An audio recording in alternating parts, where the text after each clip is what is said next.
Hey everyone, and welcome back to Uncle Sam Fun English. I'm Theus. And I'm Belle. Ready for another useful lesson? Absolutely. Today we're tackling the final boss of grammar. 5 mistakes that separate students from natives. It's frustrating when you know the rules but still don't sound natural. We're going to pinpoint those tricky errors and give you the keys to fluent, native-like grammar. Let's dive in. So Belle, what's the one grammar mistake that you hear all the time that really separates English learners from native speakers? Well, Theus, one really common mistake is the misuse of prepositions, especially with time, place, and movement. It seems simple, but it trips up even advanced learners. For example, saying, I'm going to home, instead of, I'm going home. Oh yeah, I've definitely heard that one. I even catch myself almost saying it sometimes. Is it because in our native languages we often need a preposition there? Exactly. It's interference from their first language, where a preposition might be required in a similar sentence structure. This leads to overgeneralization and incorrect application of prepositions in English. It's super common. Right. So it's not just going to home, but also things like, I arrived to the airport, instead of, I arrived at the airport, or, see you on Monday, instead of, oh wait, that one is right. What about, I'm interesting in that book? Yes, I'm interesting in that book, is a classic. The correct way is, I'm interested in that book. People mix up the ing and ed adjectives, and also forget the in preposition goes with interested. The impact is that it can make you sound less natural and even misunderstand your meaning. Okay, so prepositions are definitely tricky. What are some other examples of these common preposition problems that make us sound less fluent? Is it just about adding extra ones? Not always extra, sometimes it's using the wrong one altogether. For example, confusing in and on when talking about time. People might say, I'll see you in Monday, instead of, I'll see you on Monday. Another one is mixing up at and in for location. They might say, I'm in the bus stop, instead of, I'm at the bus stop. I can see how those small mistakes can add up and make a big difference in how people perceive your English. It's like a little scratch on a nice car, doesn't ruin it, but it's noticeable. So, what's the main reason these preposition errors are so prevalent? Well, English prepositions are notoriously inconsistent. There aren't always clear rules, and often the correct preposition depends on the specific context or even just idiomatic usage. It requires a lot of exposure and practice to internalize. Plus, some prepositions have multiple meanings, which adds to the confusion. So, it's a combination of language interference, lack of clear rules, and multiple meanings for the same word. That sounds like a recipe for frustration. So how do we fix this? How do we become preposition masters? The key is to focus on understanding the nuances of preposition usage through context, and actively working to correct those common errors. We need to break down the common categories and give some reliable guidelines. Okay, so let's tackle the first major difference: using the present perfect when the simple past is more appropriate. Many learners overuse the present perfect. Can you give me a specific example of when this happens? I think I might even do this sometimes without realizing it. Absolutely. Imagine someone says, I have been to Paris last year. That sounds a little off, right? The last year indicates a completed time in the past. Yes, it does. So, what's the correct way to say it? Would I say, I went to Paris last year, instead? Exactly. I went to Paris last year is the correct choice. The simple past is used for actions completed at a specific time in the past. Okay, I think I'm getting it. So, the present perfect is more for experiences without a specific time frame? Precisely. The present perfect focuses on the experience itself, often with relevance to the present.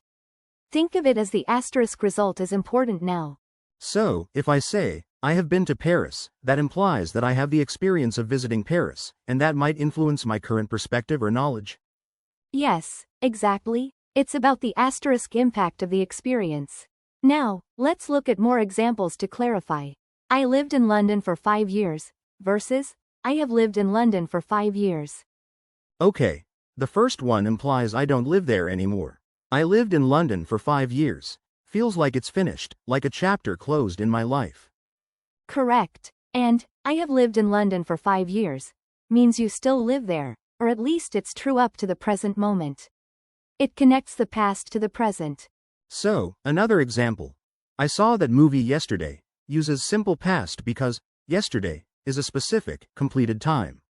But I would say, I have seen that movie, if I just want to say I've had the experience of seeing it, regardless of when. Precisely. Think about it this way. Simple past is like a photograph. It captures a moment. Present perfect is more like a feeling or a lasting effect. Now, what about this sentence? I have ate breakfast this morning. Ooh, that sounds wrong. Ate is the simple past, and have ate sounds like a weird combination. Should it be, I ate breakfast this morning? Almost. Because, this morning, isn't finished yet, you would actually use the present perfect. I have eaten breakfast this morning. But if it were later in the day, like this afternoon, you'd say, I ate breakfast this morning, right? Got it. So the key is whether the time period is finished or still ongoing. If it's finished, simple past. If it's still relevant to now, present perfect. Exactly. Using the correct tense shows a much more nuanced understanding of time in English, which is something native speakers do instinctively. So, Belle, what about those tricky situations where we have multiple clauses or complex sentences? Does the word order change then? That's a fantastic question, Theus. Absolutely, with complex sentences, especially those with introductory phrases or clauses, the standard word order can sometimes get a little muddled if you aren't careful. Okay, so give me an example. Like, if I start a sentence with, because it was raining, how does that affect the rest of the sentence? Right. You might incorrectly say, because it was raining, I stayed home. The correct way is, because it was raining, I stayed home. Avoid the double subject. Ah, I see. So, the introductory clause, because it was raining, sets the stage, and then we follow with a complete, independent clause. I stayed home. Makes sense. Exactly. The introductory clause acts almost like a long adjective describing the main action. Make sure the main clause is a complete sentence, not a fragment. That's the key. So, what about sentences that start with words like, although, or, despite? Do the same rules apply? Yes, similar principles apply. For instance, you might say, although he was tired, he still finished the race. Incorrect. It should be, although he was tired, he still finished the race. Again, avoid that double subject. Gotcha. So, the he after race is completely redundant and grammatically incorrect. It messes up the flow and makes the sentence sound awkward. Precisely. And it's a very common mistake, especially for English learners who are translating directly from their native language, where such repetitions might be more acceptable. What about those sentences that begin with prepositional phrases? Like, in the morning, or, after the game. Those phrases also act as introductory elements and should be followed by a complete, independent clause. For example, it's wrong to say, after the game, we went to eat. Okay, so it should be, after the game, we went to eat. Makes perfect sense. I think I'm starting to get the hang of this. Great. And remember, the key is to always ensure that your main clause, the part of the sentence that expresses the core idea, is grammatically sound and complete. What if I have a really long sentence with multiple commas and clauses? How do I keep track of everything and avoid making mistakes? That's where careful planning and attention to detail come in. Break the sentence down into smaller parts. Identify the main clause first. So, find the subject and verb that express the main idea, and then make sure everything else is supporting that core structure. Yes, exactly. Once you've identified the main clause, you can then add the introductory phrases, dependent clauses, and other elements. And double-check to avoid double subjects.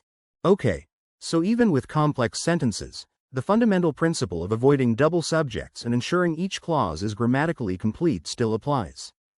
Absolutely. It's like building a house.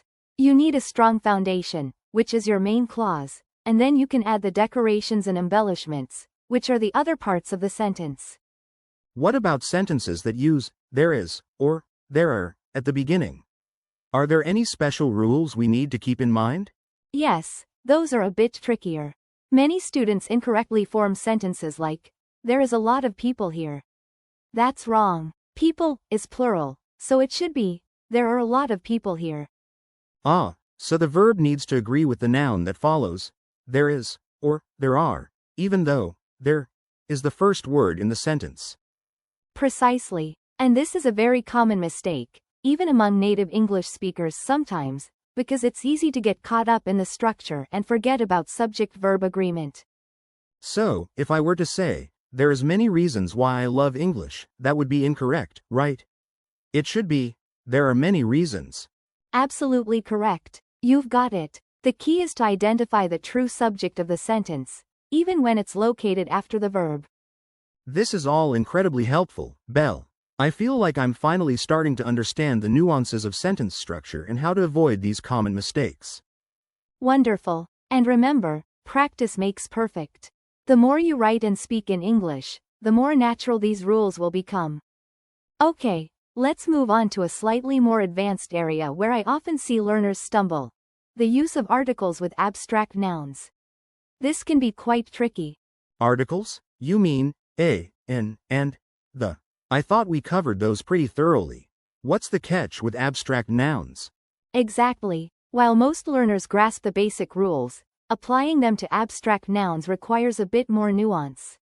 For example, people often overuse the before abstract nouns when it's unnecessary. Can you give me an example?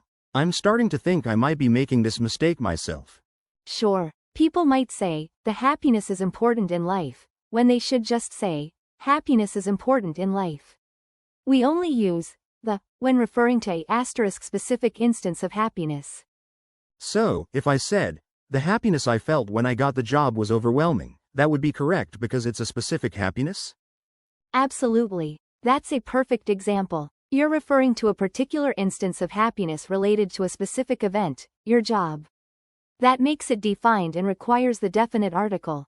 Okay, I think I'm starting to get it. So, general abstract nouns like love, freedom, or knowledge usually don't need the. Precisely. We generally say, love is a powerful emotion, freedom is essential for progress, or knowledge is power, without using the before them. This is really helpful, Belle. And if you're finding this helpful, don't forget to subscribe to Uncle Sam Fun English. Exactly. Another area where I see issues is with uncountable nouns, especially when talking about advice. Many students will say advices, which is incorrect. Advice is always singular. Ah, yes, that's a classic one. I remember making that mistake myself when I was first learning English. So, how should we correctly offer advice? Instead of advices, you can say a piece of advice, some advice, or simply give advice without quantifying it. For example, I have some advice for you, is perfectly acceptable. What if I wanted to give multiple pieces of advice? Can I say many advices, then? Unfortunately, no. The correct way to express multiple pieces of advice is to say many pieces of advice, or several pieces of advice. The word advice itself remains singular. So, it's the quantity of pieces that changes, not the word advice itself. Got it. What about uncountable nouns like information? Great question. Similar to advice, information is also uncountable. You can't say informations. Instead, use a piece of information, some information, or lots of information. Okay, so I need more informations is definitely wrong. It should be I need more information. Exactly. You're catching on quickly, Theus. Another good example is the word furniture. People often mistakenly treat it as a countable noun. So I can't say, I bought a new furniture? What's the right way to say it? That's right. You should say, I bought a piece of furniture, or I bought some new furniture. Furniture, as a whole, is considered a collective, uncountable noun. So, it's like a category that contains many individual items, but the category itself is treated as singular. Precisely. And remember to use the correct verb conjugation. Instead of the furniture or beautiful, you should say, the furniture is beautiful. This is super useful. Knowing these subtle grammar rules can really elevate your English fluency to the next level. Absolutely. And using them correctly makes you sound so much more natural and confident. Keep practicing and you'll master these in no time. Let's practice. I'll give you a sentence, and you tell me if it's correct or incorrect, focusing on those 5 boss-level grammar points we covered. Ready? Absolutely. Hit me with your best shot, Belle. I'm feeling pretty confident after all that explanation. I'm ready to put my knowledge to the test. Okay, here's the first one. I have been knowing him for 5 years. What do you think, Theus? Correct or incorrect, and why? Explain your reasoning. That sounds a little off. I think it's incorrect. We talked about stative verbs, and know is a stative verb, right? So, we don't usually use it in the continuous tense. Exactly. Excellent job. We typically say, I have known him for 5 years. The present perfect simple is used to describe a state that started in the past and continues to the present. Got it. So, stative verbs usually prefer the simple tenses. Okay, next one. I'm ready for a tougher challenge this time around. Bring it on. Alright, here's another one. Despite of the rain, we went to the park. Correct or incorrect, and what's the grammatical error, if any? Ooh, I think I know this one. Incorrect. You don't need of after despite. It's redundant. It should just be, despite the rain, we went to the park. Perfect. You nailed it. Despite already carries the meaning of in spite of, so adding of is unnecessary and grammatically incorrect. Fantastic job. All right, I'm on a roll. Keep them coming, Belle. I'm feeling like a grammar boss myself right now. What's the next challenge you have for me? Okay, let's see. How about this one? She is more taller than her sister. Correct or incorrect? And tell me why, Theus, be specific with your explanation. Incorrect. You don't use more with comparative adjectives that already end in It's redundant. It should just be, she is taller than her sister. You are absolutely right. Using more with adjectives is a very common mistake, but you caught it perfectly. Well done, Theus. You're doing great. Okay, so far, so good. I'm batting 1,000. Bring on the next one. Let's see if I can keep this streak going. I'm feeling pretty good about my grammar skills. Alright, here's another sentence. Who did you speak to? Is this grammatically correct, or should it be structured differently? Explain your reasoning. This one is tricky. Technically, it's grammatically correct, but it's a bit informal.